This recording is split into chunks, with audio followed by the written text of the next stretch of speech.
de nuestra ciudad y del país, a quien saludamos con el afecto de siempre. Doctor, ¿cómo le ves, Alberto Quintana? Oiga, doctor, y ante todo, ¿usted sintió el sismo a la medianoche? ¿Cómo le va? Muy buenos días, Alberto. Es un placer siempre conversar con ustedes. Siempre estamos a las órdenes. No, por suerte no lo sentí. Creo que el sueño profundo hizo que lo ignoremos. Creo que mejor de esa manera. Sí, a veces es mejor tener un sueñito pesado en una situación de esa naturaleza. A mí se me pegó un remesón y sí, la verdad que es peor todavía, digo yo, ¿no? Porque uno está dormido y de repente se siente esa sensación terrible que a uno lo lleva también a preocuparse un poquito más. Bueno, al menos de los reportes que manejamos, de la información que hemos ido actualizando, más ha sido el susto, ¿no? Se ha sentido en casi 93 cantones, 93 ciudades del país, eso sí, ¿no? Y por la hora también pues deja ese halo, esa sensación de preocupación, pero no tenemos reportes de mayores daños. Lo que sí nos preocupa, doctor, es la presencia de tantas enfermedades por estas épocas. ¿Cómo las podríamos ir describiendo? ¿Cuáles son las más preocupantes? ¿Y cuál es justamente el grupo etario que más se ve afectado por estas enfermedades, doctor? Bueno, en este momento creo que lo que normalmente en países tropicales como los nuestros y que está relacionada con la estación lluviosa es cuando vamos a tener aumento de enfermedades más frecuentes como son las vectoriales, las transmitidas por mosquitos, las transmitidas por estancamiento de agua, como es la leptospira, ¿no? Las que son la contaminación del agua y contaminación de alimentos, como es la salmonela. Y recordemos que este es un invierno muy atípico, ¿no? Es un invierno en donde ha llovido cantidades muy importantes y eso lastimosamente predispone a que lastimosamente el agua se estanque, a que el agua en cualquier parte pueda acumularse y esto sirva de reservorio para que muchas de las enfermedades proliferen, se contaminen con la basura, que las aguas lluvias se mezclen con aguas hervidas, ¿no? O con agua que la gente utilice para beber, y que lastimosamente a veces es difícil poder realizar medidas de contención debido a que justamente la intensidad de la lluvia hace que no se puedan limpiar canales, aunque esto debería haber sido realizado con antelación. Claro, los trabajos preventivos que se denominan, ¿no? Que normalmente pues siempre se dice, a ver, que hay que irlos programando para el último trimestre del año, desde octubre ya se van haciendo pues tareas preventivas. Eso debería de ser así. Ahora, la población infantil, ¿qué tanto se vuelve más vulnerable por estos temas, doctor? Mira, la población infantil, los extremos de la vida, ¿no? Tanto los mayores, los adultos mayores como la parte pediátrica siempre van a ser grupos vulnerables, creo yo, por múltiples aspectos. Y por eso es que hay que tratar de seguir insistiendo en ayudar a educar a los papás, en tratar de utilizar medios como el de ustedes para poder llegar a tratar de educar, porque creo que definitivamente la educación es el camino. Cosas básicas como hervir el agua, si tienes dudas que la calidad de agua no sea segura, el tratar de utilizar mosquiteros o repelentes, el tratar de utilizar alimentos seguros y probablemente en áreas que estén inundadas, ¿no? ¿Verdad? Evitar que los chicos muchas veces utilicen estas aguas estancadas como baños para tratar de divertirse, que es una costumbre lastimosamente muy ancestral, difícil de erradicar.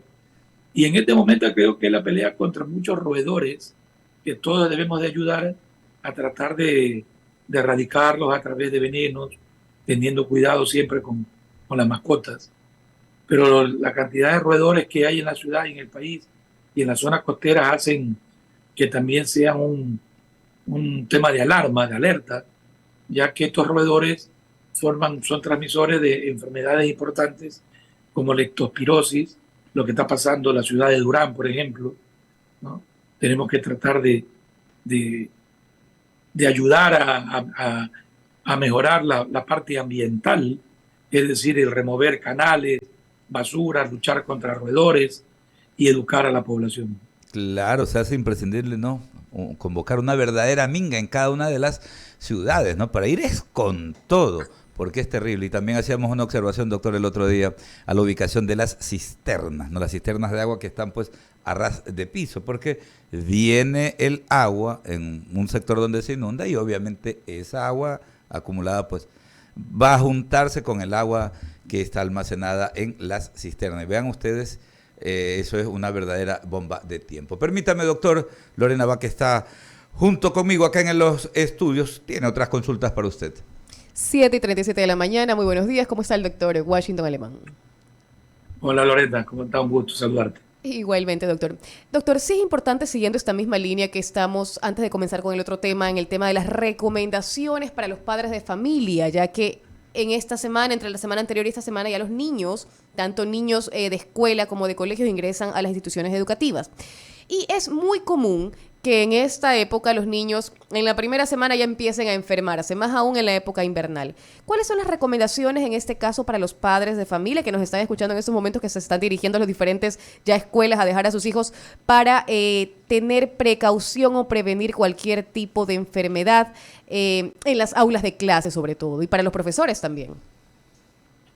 Mira, yo creo que debemos de aprender algo que nos dejó la pandemia, que si yo observo que un niño tiene síntomas respiratorios, por ejemplo, o algún síntoma digestivo, yo creo que sería ideal no enviarlo a clase, tratar de conversar con los profesores o si la unidad tiene algún médico escolar, conversar, porque muchas veces la transmisión facilita que en las aulas fácilmente puedan el resto de niños contagiarse. Lo segundo, creo yo que hay que tratar de inculcar, como se hacía hace muchos años atrás, medidas básicas de higiene. Creo que lavarse las manos debería de ser una práctica la cual es muy sencilla, ¿no? El COVID nos dejó que podemos lavarnos con alcohol gel. Por lo tanto, yo creo que el alcohol gel, ver en las mochilas actualmente de muchos niños, yo creo que es una herramienta que pudiésemos agregar, ¿no? ¿Verdad? A la lonchera o al, a lo que los niños llevan para poder comer, ¿no? Lavarse las manos es un procedimiento muy práctico, ¿no? Con alcohol gel, haciéndole mucho hincapié que si están plenamente sucias, preferible hay que lavarlas con agua y jabón. Y yo creo que hay que aprovechar esta semana, Lorena, que es la semana de la vacunación a nivel mundial, ¿no? La semana de la vacunación contra 3 enfermedades, como son el sarampión, la rubiola y la poliomielitis, que es a nivel mundial. En el país no tenemos, por suerte, registrados estas enfermedades, pero se va a hacer un barrido en esta semana de vacunación mundial para niños de 1 a 12 años y que deberíamos los papás ayudar a facilitar, ¿no? A vacunar a todos los niños contra estas 3 enfermedades que yo creo que ayudarían a tratar de reforzar lo que la pandemia causó como un efecto colateral, que es disminuir la tasa de cobertura de inmunización. Entonces yo creo que tenemos que volver a retomarlas y todos debemos de colaborar para eso. Justamente en esa línea, doctor, el tema de que usted menciona es importante, el tema de que los padres de familia durante el 2020, 2021 y ya se hace costumbre 2022, 2023, no están llevando a los niños a vacunar contra las enfermedades, a tener el cuadro de vacunación completo. Ya no es exigido por las instituciones educativas tampoco, como antes lo hacían, de que presente todo el listado de vacunas que se ha puesto el niño para tener el control.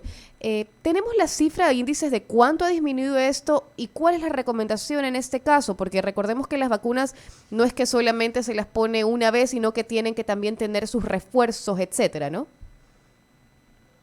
Mira, Lorena, yo creo que no hay dudas que la vacunación y junto con el agua potable tienen que ser los 2 descubrimientos más importantes dentro de la salud pública.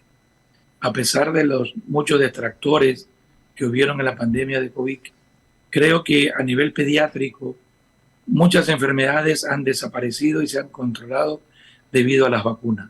Creo que en este momento no hay ninguna duda de la eficacia que la vacuna en grupos pediátricos y en grupos de adultos puedan dar ¿no? Sobre todo las que ya tienen una amplia experiencia. No tengo yo números exactos. Lo que sabemos que en el mundo entero la pandemia hizo que disminuyan las coberturas de vacunaciones en diferentes estratos a nivel pediátrico. Y como bien tú lo manifiestas, probablemente hayan esquemas de vacunación de una sola dosis, ¿no? Y hay otros esquemas que son varias dosis. Por lo tanto, es necesario, imprescindible, que los papás acudan a las unidades del Ministerio de Salud Pública con su carnet de vacunación para poder establecer si no hay alguna vacuna pendiente, ¿no, verdad? Hay vacunas como la doble o la triple que requieren 2 o 3 dosis, sarampión que requiere, que en este momento es junto con la de rubiola y con la de poliomielitis. Entonces yo creo que es necesario exhortar, ¿no?, a los papás, exhortar a los cuidadores, exhortar a las escuelas para que sus profesores incentiven a los papás, a los maestros, para que todos colaboremos. Esto es un problema de salud pública. Aquí debemos de colaborar todos en tratar de llegar a que el país vuelva a ser ese país de hace muchos años atrás, que era un ejemplo para cumplir las tasas de vacunación, sobre todo a nivel infantil. Ahora, en el tema de esta campaña de vacunación que usted mencionó ahora, el tema de la campaña de vacunación infantil para sarampión, rubiola, polio y meningitis, recordemos un poquito de estas enfermedades. ¿Se han visto casos en el país, en Guayaquil, en Ecuador, de estas enfermedades? Porque, a ver, yo sí he escuchado de personas, inclusive adultas, que dicen, no, es que le ha dado varicela a una persona adulta, efectivamente de círculos sociales, donde ya se escucha un poquito más seguido, no, es que tiene sarampión. No sé si es algo ya que se está tomando, que antes no se escuchaba, como usted menciona, antes cuando se tenían estos controles en los niños, cuando se tenían estos controles de las vacunas, no se escuchaba tanto, pero ahora está otra vez sonando el tema de estas enfermedades que en teoría ya no existían. Exactamente, ¿no? Muchas de estas enfermedades han sido erradicadas o controladas durante muchos años. Lastimosamente, asimismo, en estos últimos tiempos, todos estos grupos que han estado en contra de vacunas, que lo pudimos visualizar en COVID, han venido poco a poco avanzando también en la parte pediátrica. Y así mismo vemos grupos que, por suerte, en otros países son más fuertes que acá, que no quieren vacunar a sus niños, ¿no? Y esto yo creo que es muy lamentable, ¿no? En el país, al menos hasta ahora, no hemos tenido casos reportados de estas enfermedades como poliomielitis, sarampión o rubiola. Han habido casos esporádicos, ¿no? Pero sobre todo en Colombia o Perú, países vecinos, ¿no?, han existido pequeños brotes, pequeños, que justamente ha llevado a que organizaciones como la Organización Panamericana de la Salud, junto con la Organización Mundial de la Salud, ¿no?, elaboren estrategias para hacer estos barridos y poder tratar de evitar, ¿no?, que comiencen a progresar o que comiencen a aparecer casos de enfermedades que son mortales, ¿no? La poliomielitis es una enfermedad que lastimosamente no la vemos hace muchos años, pero que la historia médica tiene muchos casos de pacientes que lastimosamente producen mucha discapacidad y en algunos casos la muerte, ¿no? Lo mío pasa con el sarampión, que es una enfermedad respiratoria muy contagiosa, la cual, si una vez que llegase a presentarse, fácilmente se disemina, incluso mucho más rápido que el COVID, ¿no? Y no se diga de la rubiola, con todos los problemas que puede acarrear en mujeres embarazadas o en niños que puedan nacer de mamás que puedan ser contagiadas por niños con rubiola. Por lo tanto, son enfermedades prevenibles, son enfermedades inmunoprevenibles. Por lo tanto, creo que en este momento son enfermedades que tienen años de vacunación, cuyos beneficios, vuelvo y te lo repito, creo que en este momento no hay la menor duda, o no creo que haya alguien que pueda poner en duda los beneficios de esta vacuna en la época infantil. Lamentablemente sí hay, y hemos escuchado también estos casos de personas que son contra vacunas, ¿no? O sea, están en su derecho, pero como mencionamos, el derecho de los niños es lo primordial. En todo caso, sí vale recordar, doctor, mi última pregunta en este sentido es las vacunas. ¿Qué son? ¿Qué hacen en el organismo? ¿Y por qué se dice que tienen estos beneficios? ¿Qué es en qué protege al cuerpo humano? Mira, la vacuna es la inoculación dentro de una persona de un microorganismo que en algunos casos se lo llama atenuado, es decir, que ya no produce la enfermedad. Y en otro caso ha sido reproducido en el laboratorio para que de alguna manera produzca una reacción a quien tú se la administras que genera algo que se llama anticuerpos, los cuales te va a causar una inmunización ante si es que mañana tú vas a estar presente o en algún momento estás en contacto con esta enfermedad, ya tu organismo tiene una memoria la cual va a impedir, ¿no?, que tú te infectes, va a impedir que ingrese a tu organismo, o si que ingresa, vas a tener la suficiente capacidad de memoria en el organismo que va a impedir que progrese hacia una enfermedad. Por eso que es importante, ¿la verdad?, sobre todo en niños en donde la pandemia, el encierro, hizo que muchos de estos niños no entren en contacto con sus pares, y muchas veces los niños adquieren anticuerpos por contacto, ¿no?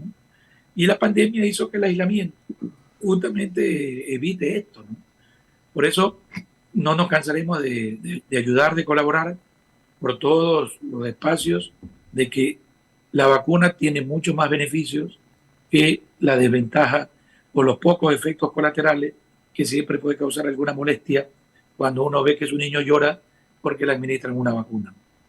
Muchísimas gracias al doctor Washington Alemán, infectólogo, que nos ha dado un amplio tener conocimiento sobre el tema de las vacunas y también las recomendaciones para el inicio de clases de los chicos en el régimen Costa y Galápagos, al menos acá, para tener precauciones al momento de enviarlos a la escuela. Muchísimas gracias, doctor. Que tenga buen día.